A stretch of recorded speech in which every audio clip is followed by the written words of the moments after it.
peran besar Muhammadiyah dalam sejarah bangsa kita. Kita mengerti sumbangan tokoh-tokoh Muhammadiyah.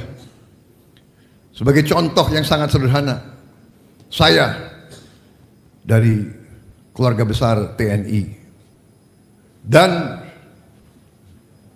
Panglima Besar TNI yang pertama adalah seorang mantan kepala sekolah SMA Muhammadiyah di Purwokerto, yaitu Panglima Besar Jenderal Besar TNI Sudirman. Ini membuktikan ya, peran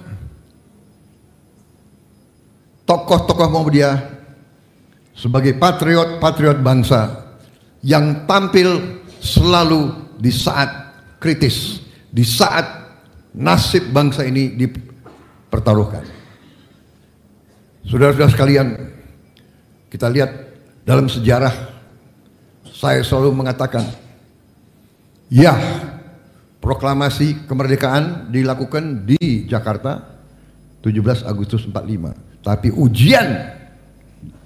ujian proklamasi itu dilakukan di daerah-daerah, terutama di antaranya ujian terberat terjadi di Jawa Timur yang kita kenal sebagai pertempuran Surabaya, berjalan dari Oktober-November tahun 1945. Karena itu saya kira tepat banyak acara kebangsaan dilakukan di daerah Surabaya, karena bangsa yang lupa sejarahnya adalah bangsa yang tidak kuat. Bangsa yang kuat adalah bangsa yang selalu ingat pahlawan-pahlawannya dan sejarahnya sendiri, saudara-saudara sekalian. Karena itu saya merasa besar hati hari ini diundang untuk suatu dialog tentang bagaimana masa depan bangsa kita. Saudara-saudara sekalian, saya ditetapkan sebagai calon presiden bersama saudara Gibran Rakabuming Raka, didukung oleh partai-partai bersejarah di Indonesia. Dan untuk itu saya merasa terima kasih, kehormatan banyak tokoh-tokoh Muhammadiyah juga yang mendukung saya.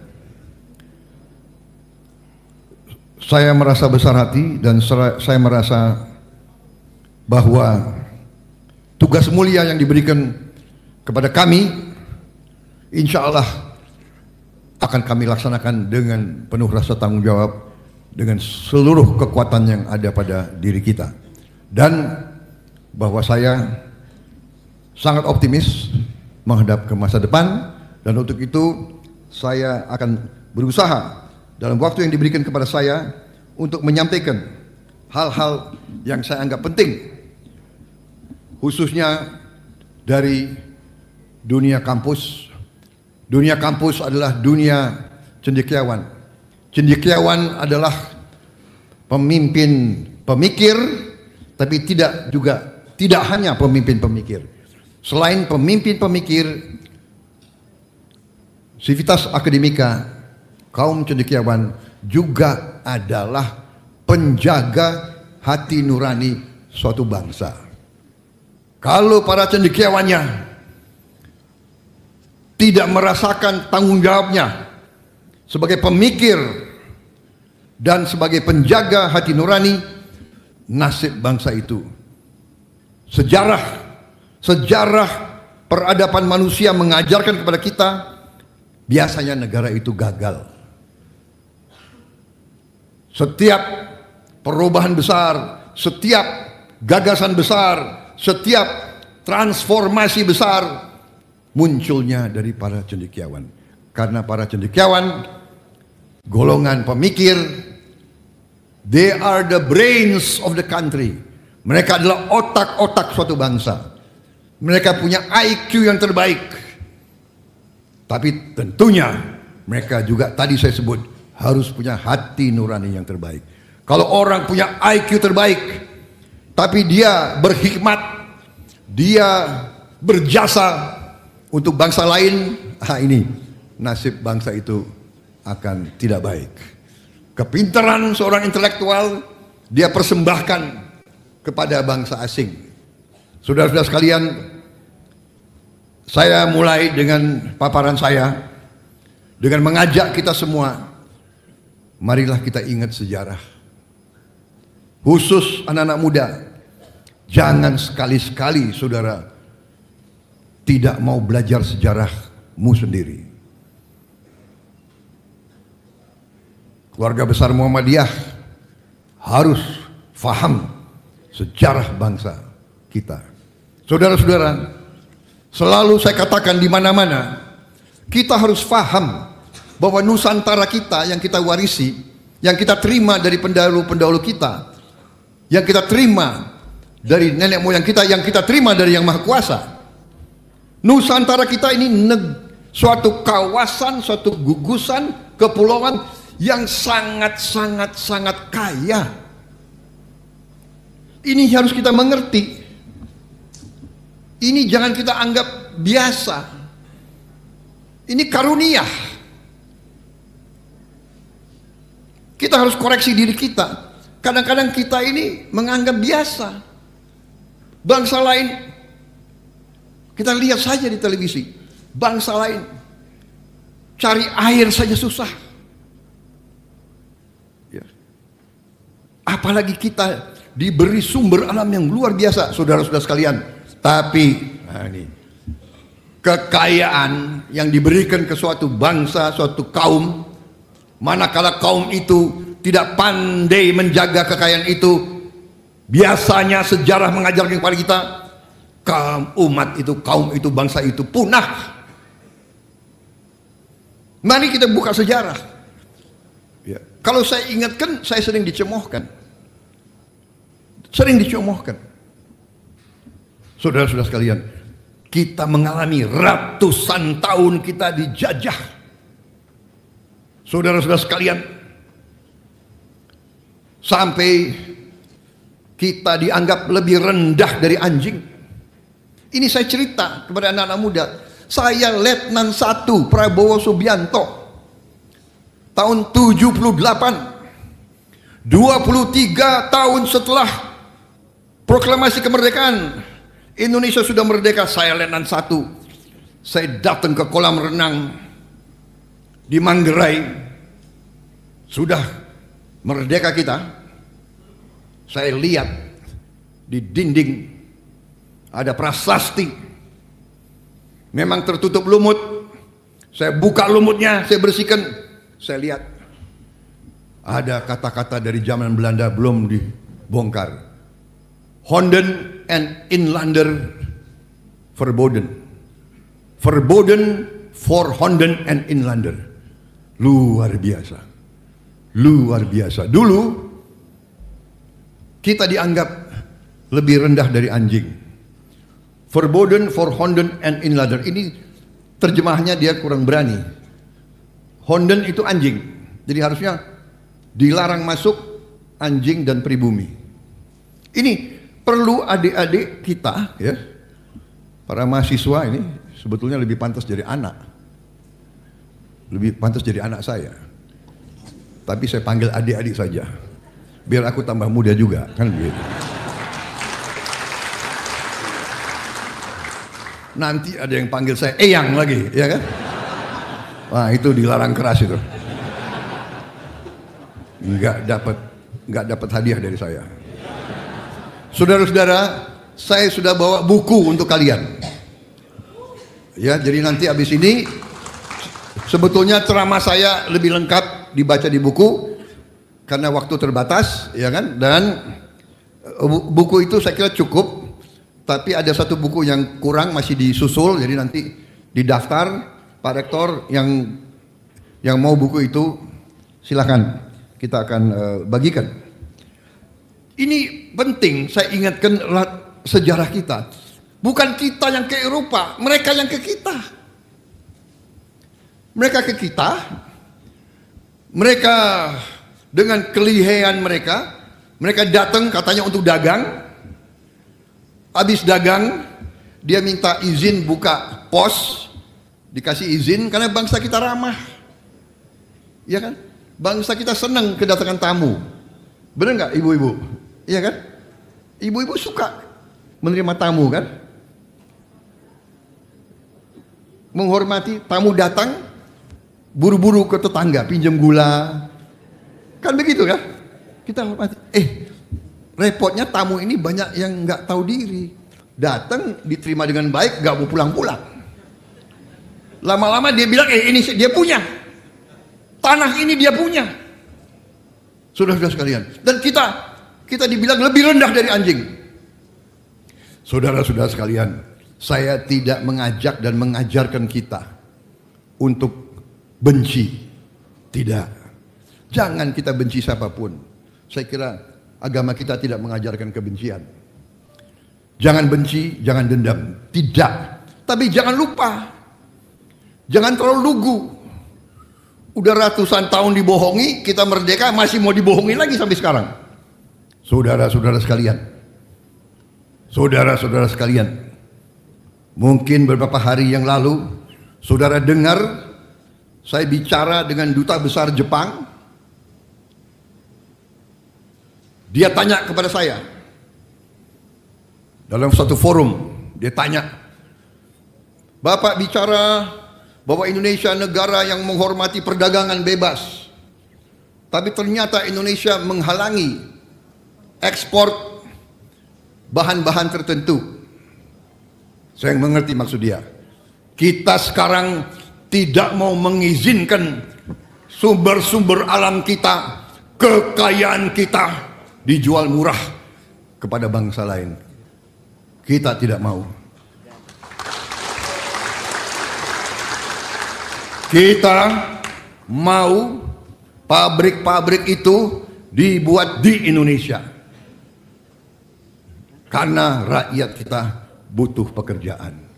Karena anak-anak muda kita ingin masa depan yang baik. Saya jelaskan ke beliau. Yang mulia, kita setuju perdagangan bebas. We support free trade. But we want fair trade.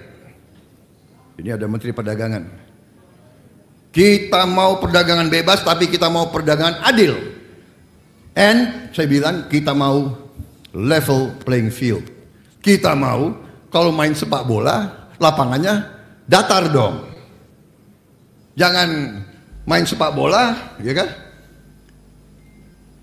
Datar pihak sono lebih tinggi dari gol kita. Ya lebih gampang bola ke sini, ya kan? Saya katakan ada di YouTube. Your Excellency, saya bilang, we want to be like you. Saya bilang, kita mau ikut kamu, kita mau seperti kamu, kita mau rakyat kita sejahtera. Kita mau rakyat kita tidak menerima UMR. Kita mau rakyat kita terima penghasilan yang cukup. Dan saya cerita, saya lihat dengan mata saya sendiri, seorang bapak-bapak umurnya 70 tahun masih narik becak. Saya bilang, do you know what the becak is? It is a, saya salah ngomong, rickshaw, sebetulnya trishaw, pokoknya ya gitu-gitulah. 70 tahun narik becak. Luar biasa, saya mau nangis. Tidak boleh di negara merdeka sekian puluh tahun rakyat kita harus narik becak umur 70 tahun. Tidak boleh. Tidak boleh. Malu. Saya sebagai mantan jenderal malu.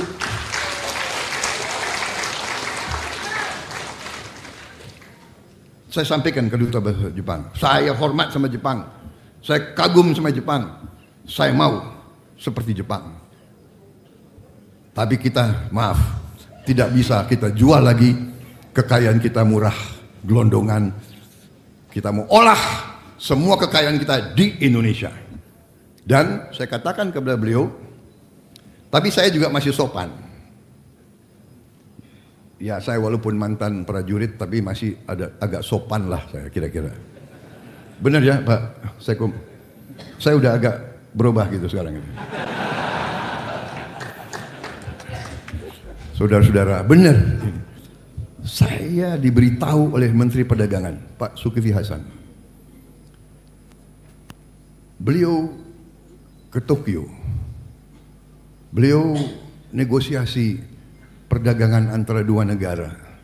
Masa selama berapa puluh tahun kita izinkan bangsa Jepang jual mobil, Toyota, Mitsubishi, Suzuki, Honda, motor, kita izinkan? Berapa juta motor tiap tahun kita izinkan? Televisi, Hitachi. Tapi kita mau jual pisang saja, mereka tidak izinkan. Jual pisang. 5 menit. Udah setengah jam.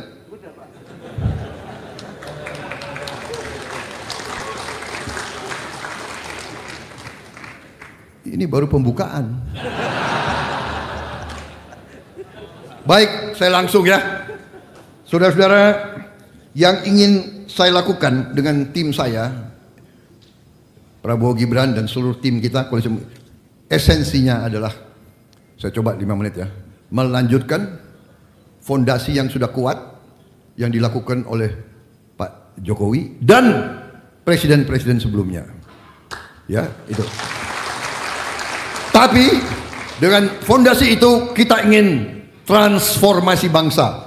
Maka saya menyebut strategi kita adalah strategi transformasi bangsa. Kita tidak bicara lagi reformasi. Kita mau transformasi. Kita mau jadi negara maju. Kita mau jadi negara makmur. Kita mau jadi negara yang diramalkan oleh begitu banyak pakar, negara kelima atau keempat terkaya di dunia. Dan pertanyaan apa bisa? Saya katakan, saya sudah kumpul dengan cendekiawan. Saya punya kurang lebih 60 pakar, profesor-profesor dari semua partai koalisi dan non partai. Kerja keras, kita hasilkan strategi transformasi bangsa Indonesia Emas. Intinya adalah beberapa program, kita punya 8 asta cita, kita punya 17 program prioritas, dan kita punya 8 program hasil terbaik cepat. Kita tidak mau, insya Allah kita tidak mau, mudah-mudahan kita ingin bawa kebaikan segera kepada bangsa Indonesia. Antaranya adalah kita akan mengatur pengelolaan kekayaan kita. Kita akan teruskan hilirisasi. Saudara-saudara sekalian, hilirisasi kita punya 21 komoditas.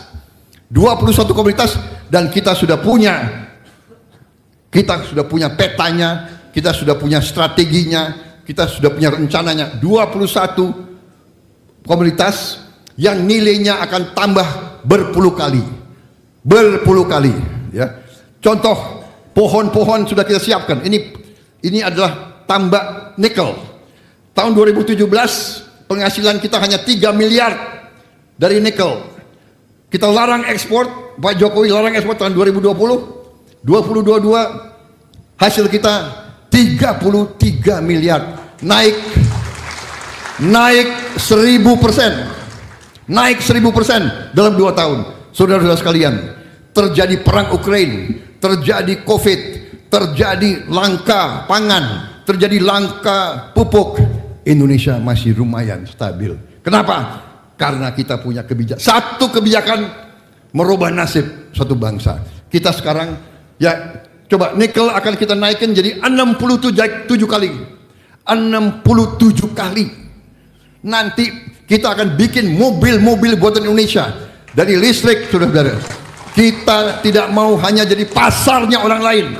Maaf, yang mulia Duta Besar Jepang, maaf, saya hormat sama Jepang. Tapi kita tidak mau jadi pasar Anda. Kita mau jadi mitra Anda. Kita mau jadi sahabat Anda. Ini nikel, lanjut. Pohon-pohon, kasih lihat aja.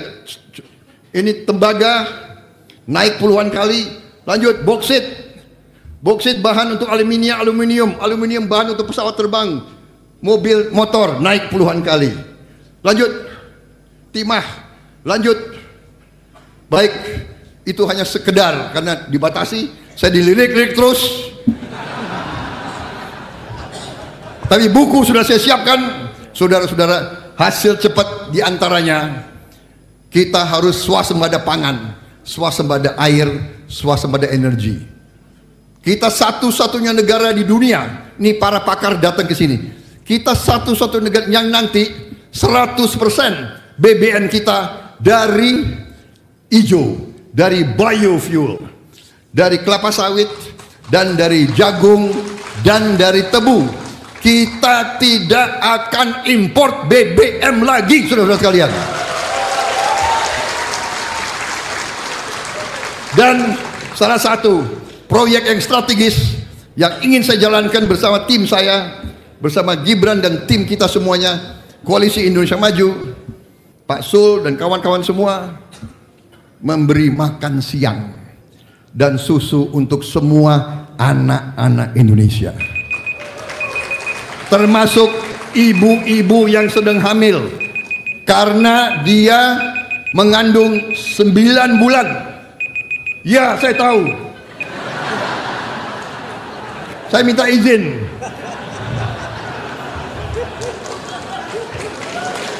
Penting ini. Saya nggak korupsi uang kok, saya korupsi waktu sedikit.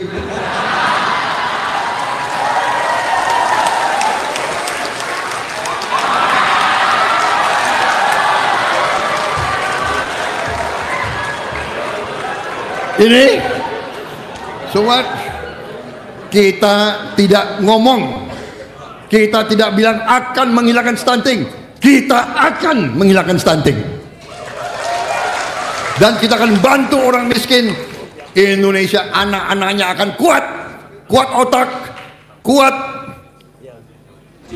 fisik, tulang, ya, otak, otot dan tulang akan kuat. Anak-anak Indonesia akan hebat, tinggi-tinggi. Kita akan jadi juara, saudara-saudara sekalian. Wassalamualaikum warahmatullahi wabarakatuh.